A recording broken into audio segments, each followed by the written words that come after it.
In the chill of early spring, a solitary drop struck the marble of the Senate floor. Caesar, 23. Even now, the stone remembered. Once these walls echoed with argument and applause. Here senators debated the fate of an empire. Now the benches sit empty, their curule chairs. Not one is the twist of the knife after the first line. Deliver not one with a tiny but deliberate pause before it, as if giving the listener a half-second to assume the wrong thing, then correcting them. No rise in pitch, downward intonation throughout. Battlefield falls, it does not rise. Pace, 80% of normal speaking speed. Hidden in its margins are questions our age still asks. You have walked away from a situation, one that you've replayed in your mind over and over, trying to explain yourself, but feeling deeply misunderstood. No, the people in that room had already decided that you weren't worth hearing. If you have ever been betrayed, elevated, if you have ever defended yourself and still lost anyway, if you have ever encountered the futility of your own voice, then Julius Caesar already lived the answer. Not Brutus, not Cassius. This is the answer to the three negations. It should feel like a psychological diagnosis being delivered, not a dramatic reveal, but a clinical finding. Terror should be said simply, not with drama. The word is dramatic enough. In the minds of those closest to them is the devastating part. Not enemies, the people he loved. Let that land slowly. Pace is 60% of normal speaking speed. The enemy is terror in the minds of those closest to them. Caesar did not fall because of a conspiracy. Period. Pause. Caesar fell because of what his existence made other people feel about themselves. Downward close. 2,000 years later, Nietzsche. Period. Pause. 2,000 years later, period, pause, would name exactly what Caesar understood. You already know. The moment when defending yourself costs more than the wound already has. This is the answer to the three negations. It should feel like a psychological diagnosis being delivered. Not a dramatic reveal, but a clinical finding. Terror should be said simply, not with drama. The word is dramatic enough. In the minds of those closest to them is the devastating part. Not enemies, the people he loved. Let that land slowly. Pace is 60% of normal speaking speed. The enemy is terror. In the minds of those closest to them. You have already lost something that cannot be recovered. This is the psychological verdict on self-defense. Deliver it without cruelty, but without softening either. It is a fact. The word cannot should be delivered with complete finality. No upturn, no qualifications. This is the sentence that makes the viewer stop what they're doing and replay it. Your dignity, your frame, the version of yourself that never needed to justify its existence. Amor fati, the love of fate. Complete and total refusal to be diminished by what is happening to you. The same psychology that made Caesar untouchable, to make the Senate feel they had no choice but to kill him. The free item list structure returns, but this time the items are people, not concepts. Deliver a soothsayer as almost dismissible, prophecy. Then his wife, this one is personal, give it a beat. Then his closest advisors, these are the rational, practical people, every warning source imaginable. The listener should feel, what possible reason could he have to go anyway? That is the setup for the psychological reveal. Pace, deliberate list, each item a full stop. A soothsayer. His wife. His closest advisors. He did not explain his reasoning to anyone. This is the psychological statement being made by the sentence itself. He did not explain, and neither do you, as narrator, explain why he didn't. The delivery should mirror the content, give no more information than necessary. He did not explain his reasoning to anyone. Full stop. Silence after. Let the listener sit with the absence of explanation. Flat, deep, final. Psychological sovereignty. Name it cleanly. No overemphasis, no drama, but with the weight of a clinical term being formally introduced. Psychological, full pronunciation, no rushing. Sovereignty, the S is crisp. The final syllable does not trail. This is the moment the concept gets its name. The listener should feel, I have felt this but never had a word for it. Deliver it like you are giving them something.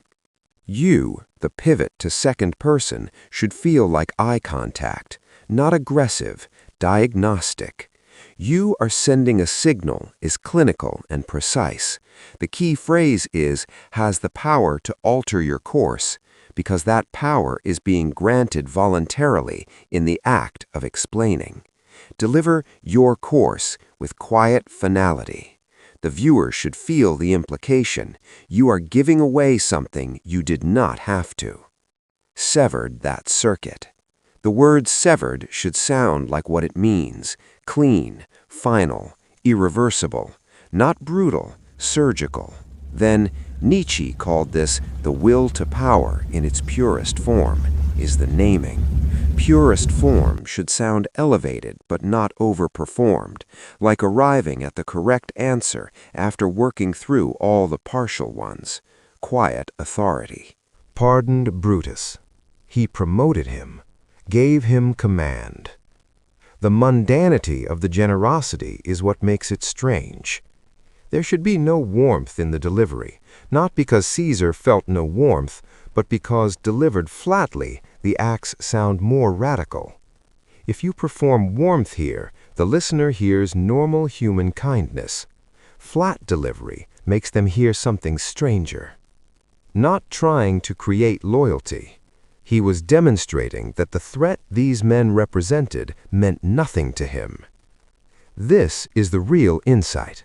Meant nothing should sound absolute, not dismissive or arrogant, but psychologically true. His internal experience of them was not a threat. Deliver that as clinical fact. A status symbol they cannot reach. This is a principle being stated. It's like a law, observable, repeatable, verifiable, not as an opinion or a motivation. This is the psychology of what happens when you elevate an enemy. The elevation signals altitude. Quiet, certain, clean. Brutus was spent years in psychological torment because of exactly this dynamic. This is the connection back to the principle just stated. Matter of fact, slightly heavy, but not dramatic. Caesar's generosity was an invisible psychological weapon that Brutus could never escape. Not passive. It was the most aggressive act of power in the room. This is the mid-video reset line, the line that makes the viewer feel they are about to understand something they never expected. Then pause. Then it was the most aggressive act of power in the room. Deliver most aggressive with controlled intensity, not loud, not shouted, but with absolute conviction. The reframe of silence as aggression is the psychological bomb. Give it the weight it deserves. This is establishing an empirical claim. Could not defeat Caesar on any objective battlefield, said as a matter of historical record, not with drama. The dash is a pause before the specification, military, rhetorical, or public.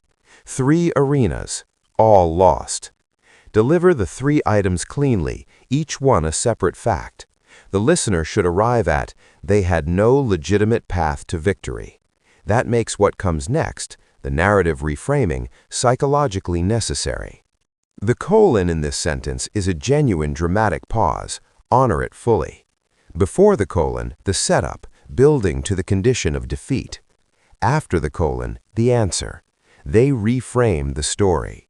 These 4 words should be delivered slowly, cleanly, with the finality of a diagnosis. Not with anger, with recognition. This is what people do. It is predictable. It is ancient. It is happening right now in the viewer's life.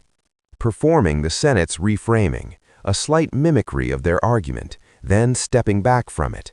Very subtle shift in register, perhaps 10% warmer, less certain for the words after each dash. A tyrant. Arrogance. These words are being placed in the Senate's mouths, then returned to flat authority after each pair. The listener should feel the shape of propaganda being built. Back to full authority, naming and defining the concept. Long definition sentence, sustain the thread, don't let it fragment. Narrative reframing, slow, precise. Then the definition flows at medium pace. Breath after reframing, dash. Destroys the frame itself, not winning within the game, overturning the game board. This is possibly the single most quotable sentence in the entire script. It deserves maximum restraint in delivery because it is already so powerful that any performance would diminish it. The Senate did not kill Julius Caesar. Flat, done, pause. They killed the story of Julius Caesar first. Slow, final. First should land with quiet devastation, implying the sequence. Story first, then the man. No other emotion needed, pure clarity. The word anyway has appeared twice before in this script, in the hook and here. The listener will register the callback, consciously or not. Honor that. He would go to the Senate, medium pace, building.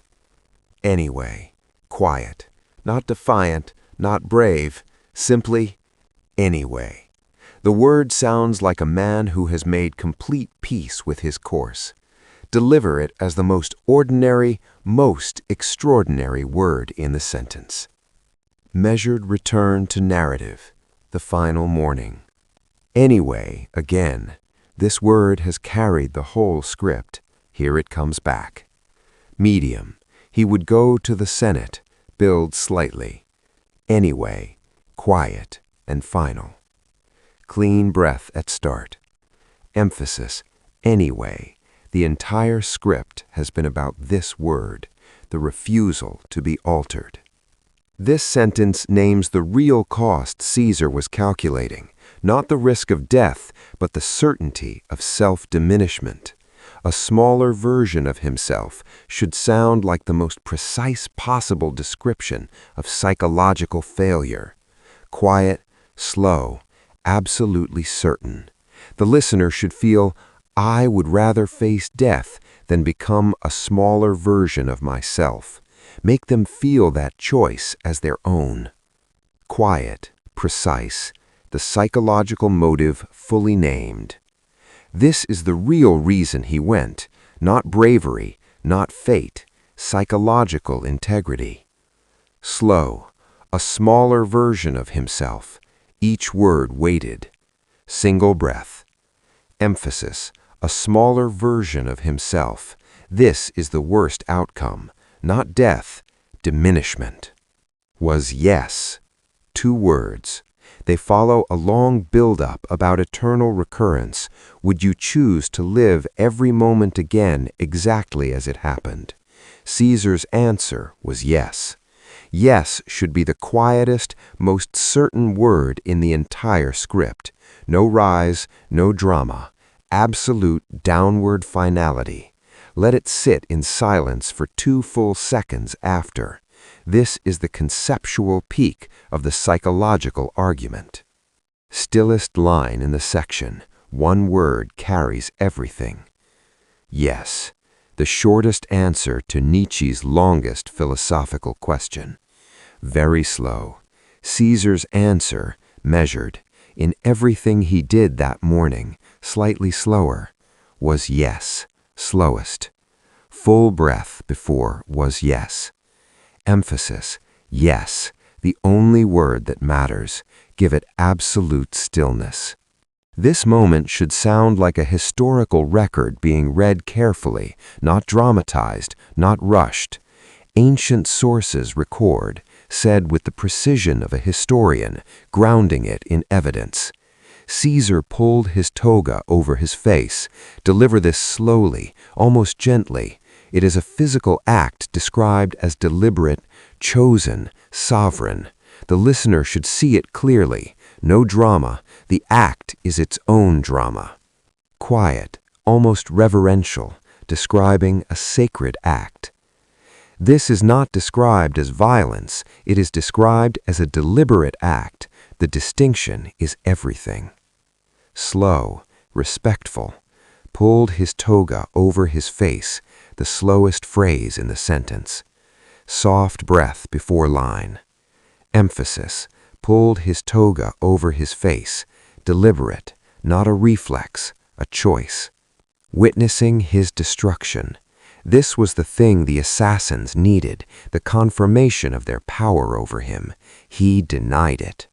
Witnessing should be delivered with full awareness of what it means. They needed his visible collapse. His face covered denied them the image.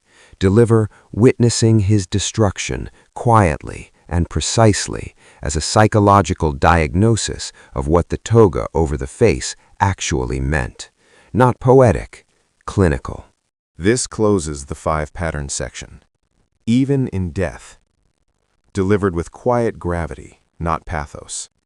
The full stop after defend himself is a genuine pause. The listener is processing. And that refusal became more powerful than any speech.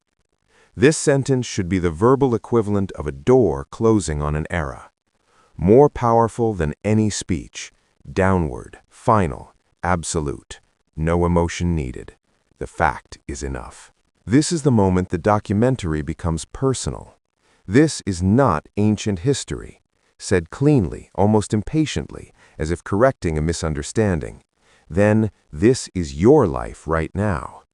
Warmer, slower, direct eye contact energy.